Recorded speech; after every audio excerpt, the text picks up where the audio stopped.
Shalom adik-adik sekami, selamat pagi. Selamat berjumpa kembali dengan Kak Trias dalam Do Re Mi, doa dan renungan misioner pada hari Sabtu tanggal 5 Agustus 2023. Semoga hari ini kita semua dalam keadaan sehat dan bahagia. Adik-adik sekami yang Tuhan Yesus kasihi, hari ini kita akan membaca dan merenungkan sabda Tuhan dari Injil Matius. Tetapi sebelum kita membacanya, seperti biasa kita akan berdoa dulu. Mari kita berdoa.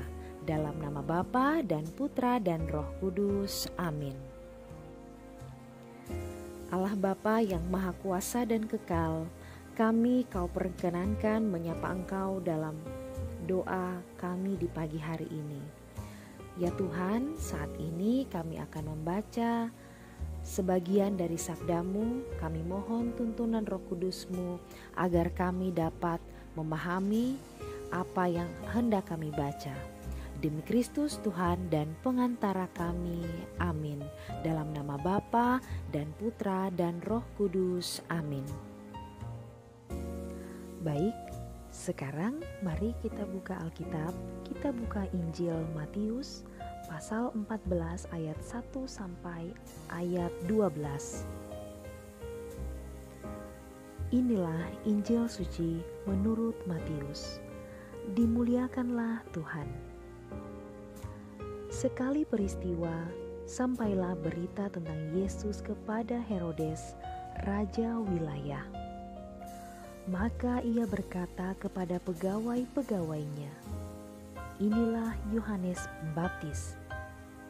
Ia sudah bangkit dari antara orang mati, dan itulah sebabnya kuasa-kuasa itu bekerja di dalamnya."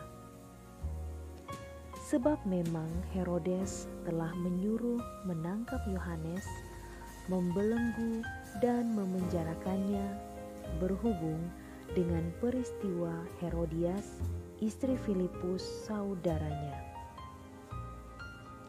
Sebab Yohanes pernah menegur Herodes, "Tidak halal engkau mengambil Herodias."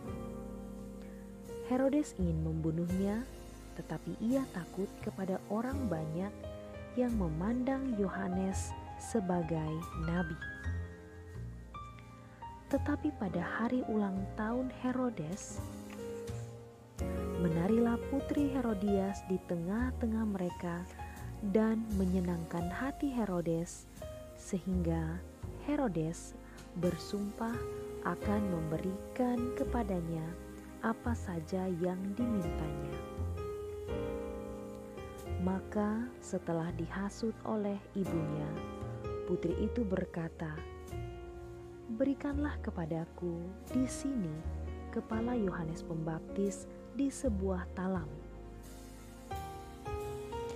Lalu sedihlah hati raja, tetapi karena sumpahnya dan karena tamu-tamunya, diperintahkannya juga untuk memberikannya. Disuruhnya orang memenggal kepala Yohanes di penjara dan membawanya di sebuah talam, lalu diberikan kepada putri Herodias, dan putri Herodias membawanya kepada ibunya. Kemudian datanglah murid-murid Yohanes Pembaptis mengambil jenazah itu dan menguburkannya. Lalu pergilah mereka memberitahu Yesus. Demikianlah sabda Tuhan. Terpujilah Kristus. Adik-adik sekalian yang Tuhan Yesus kasihi, kisah terbunuhnya Yohanes Pembaptis secara keji dengan dipenggal kepalanya memberikan sebuah pesan bahwa sakit hati yang tidak dikendalikan bisa membuat tindakan kemarahan yang membabi buta.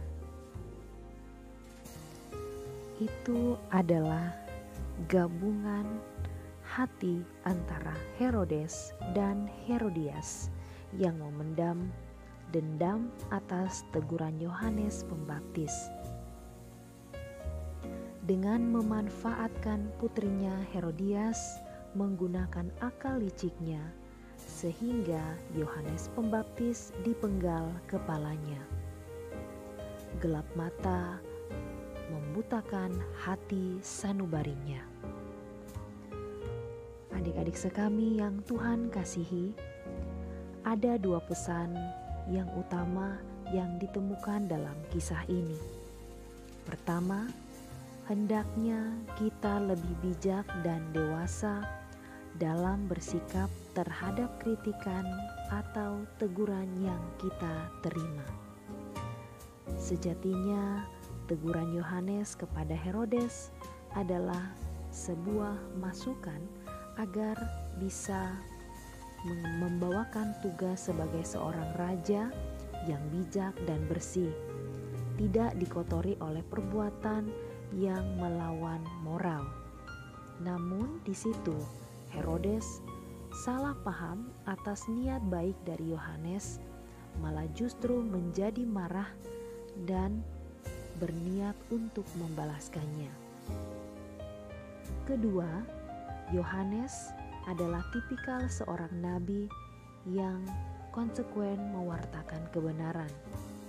Sebagai perpanjangan mulut Allah, ia berani menyatakan yang benar itu benar dan yang salah itu salah. Inilah integritas seorang nabi. Semoga kita juga mampu meneladan keteguhan dan keberaniannya dalam mewartakan dan memperjuangkan kebenaran Tuhan. Semoga demikian. Amin.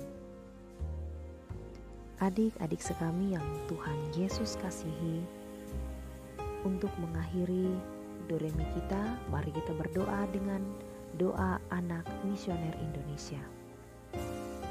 Dalam nama Bapa dan Putra dan Roh Kudus, amin. Tuhan Yesus, Engkau diutus Bapa menjadi berkat bagi dunia, menjadi selamat bagi manusia. Utuslah kami anak-anak-Mu di Indonesia untuk menjadi sahabat yang kuat bagi yang lemah, sahabat yang rela berkorban bagi yang menderita payah, sahabat penghibur bagi yang sakit dan gelisah. Tuhan Yesus, kami pun ingin menjadi utusan-utusan kecil-Mu, teman setia bagi yang tersingkir terlantarkan, teman bicara bagi yang kesepian terlupakan, sobat yang gembira bagi yang sedih dan susah, sobat penuh penghargaan bagi yang tak dicintai. Tuhan Yesus, utuslah kami kini dengan bantuan Roh Kudus-Mu, menjadi garam dan ragi yang baik, menjadi terang dan obor yang cemerlang, membawa kegembiraan dan pengharapan. Tuhan Yesus, kuduskanlah badanku dan sucikanlah jiwaku. Ku persembahkan diriku padamu hari ini. Berkatilah semua anak dimanapun juga. Berkatilah semua orang yang kami jumpai siapapun juga. Amin. Bapa kami yang ada di dalam surga, dimuliakanlah nama-Mu, datanglah kerajaan-Mu, jadilah kehendak-Mu di atas bumi seperti di dalam surga. Berilah kami rezeki pada hari ini, dan ampunilah kesalahan kami, seperti kami pun mengampuni yang bersalah kepada kami. Dan janganlah masukkan kami ke dalam pencobaan, tetapi bebaskanlah kami dari yang jahat. Amin. Salam Maria, penuh rahmat, Tuhan sertamu. Terpujilah engkau di antara wanita, dan terpujilah buah tubuhmu Yesus. Santa Maria Bunda Allah, doakanlah kami yang berdosa ini, sekarang dan waktu kami mati. Amin. Kemuliaan kepada Bapa dan Putra dan Roh Kudus, seperti pada permulaan, sekarang, selalu, dan sepanjang segala abad. Amin. Dalam nama Bapa dan Putra dan Roh Kudus. Amin. Baik adik-adik sekami yang Tuhan kasihi, demikian Doremi kita pada hari ini.